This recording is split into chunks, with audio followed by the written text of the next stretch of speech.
What's going on, internet? I hope y'all feeling, living, and looking as good as I am. Miss your Pop Deuce.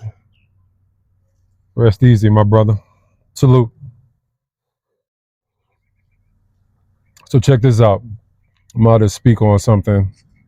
It might ruffle a little bit of y'all feathers, but keep in mind when I talk, I'm not trying to convert you into anything.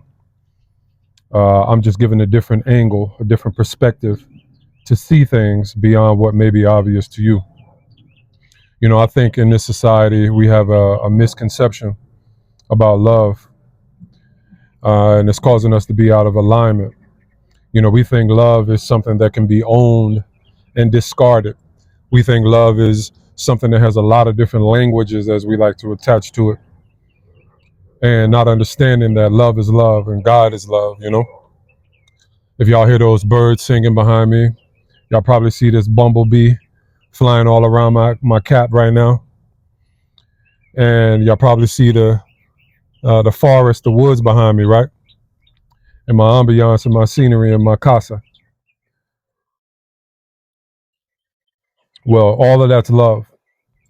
You know, love makes everything get better, grow, and evolve. Or love, in the absence of love, can destroy. You see, all of the trees behind me, all of the plants, animals, myself, and you, we were all created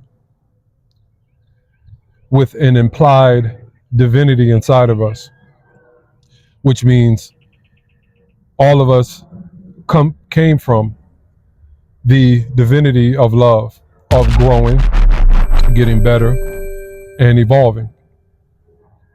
Everyone and everything, all the plants, again, everything has it already implied within it.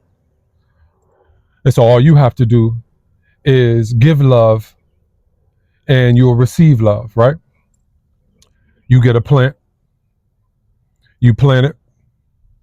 All you got to do is give it love, help it grow, get better, and evolve. And how do you do that? The same way you do it.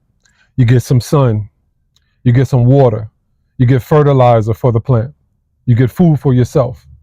And if you put it in the proper environment, it's going to grow to what it's implied to be. Meaning, if you buy a rose tree, a plant, it's going to grow roses. If you grow an orange tree, it's going to grow oranges. Same thing. When I came from the sperm to the seed, it was implied for me to be a man, a boy, a male, right? Same thing for each one of you all. It's implied within us.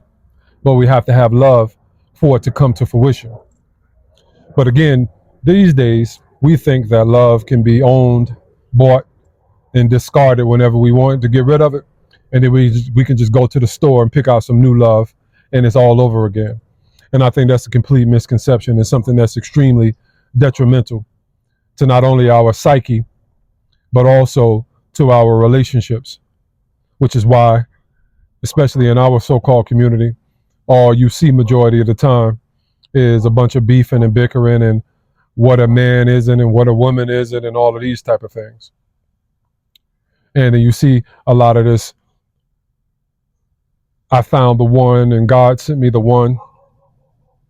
And then as soon as something occurs, they go from being in love to hating and despising and having disdain for one another. Well, that's not how love works. Not real love, not true love. Not real love and not true love. You know? So this video is about me speaking about love, giving a different angle. You know, towards the end, last quarter or so of 2025, I had kind of an epiphany, kind of a serendipitous revelation about love. And guess how that came to be? It came to be out of and through pain. You understand? Because God and the universe in a lot of ways works in opposites that way. You know, a lot of times people think love is only attached to things such as good feelings and euphoria and happiness. And it can be, sure. But that's the only time they see it, which is why when that starts to dissolve, They think the love is dissolved and now it's time to move on to something new. Don't work like that. I learned this through pain. And that's why for me, I don't want love unless in some capacity I'm getting better, growing and evolving. And as I continue to evolve and continue to mature on my experience in life, that love becomes invaluable and has become invaluable to me because I understand how rare it is. I understand how rare it is.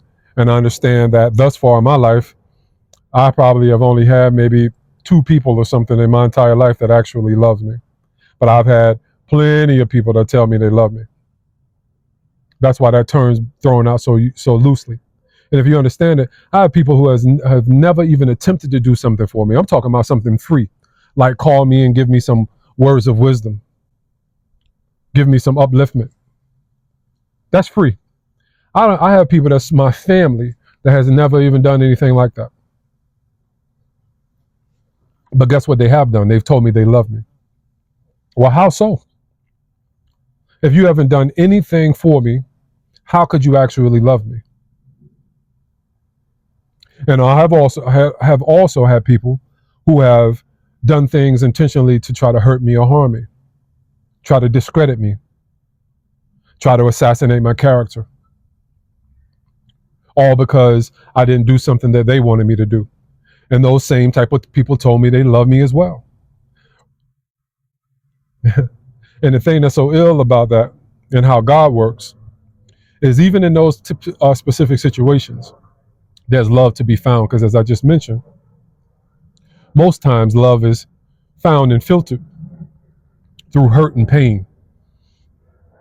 And then as you grow and learn more about self-awareness, you create an environment that's reciprocal for you to always produce and attract love, even if you don't have anybody that's close to you that's intentionally trying to give it to you. OG talk. Life is fair. People aren't. So what say you? I could talk about this a little more in depth, but I don't want to make this video, 20, 30 minutes long. I think that we need to have a holistic mindset shift, or we need to get back in tune from which we come, because we've lost touch to that. We've lost touch in that completely. We think that our careers, the money that we have in our bank accounts, the type of fashion that we wear, the followers that we have, we think all of that is us. I'm going to tell you this once again. If what you do isn't attached to your purpose, isn't a byproduct of your purpose, then it is not you. And it will be wise to separate the two. Like I'm sitting here and I'm drinking this brewski, right? There's no way, shape, or form that I'm going to tell myself that I'm getting some type of health benefits out of it. I know I'm not. That's the power. I'm not trying to tell myself that I deserve it because of how hard I worked this week. I'm not telling myself I deserve it because of the money that I have. I'm not telling myself I deserve it because of where I come from. I'm just drinking a brewski and I'm calling it for what it is. We need to get back to that type of truth, because that type of truth, one of the few true cliches, that type of truth sets you free. And freedom is to be free of ignorance. Do with this what you will, do with it what you feel. I'll holler at y'all on the next one. One love.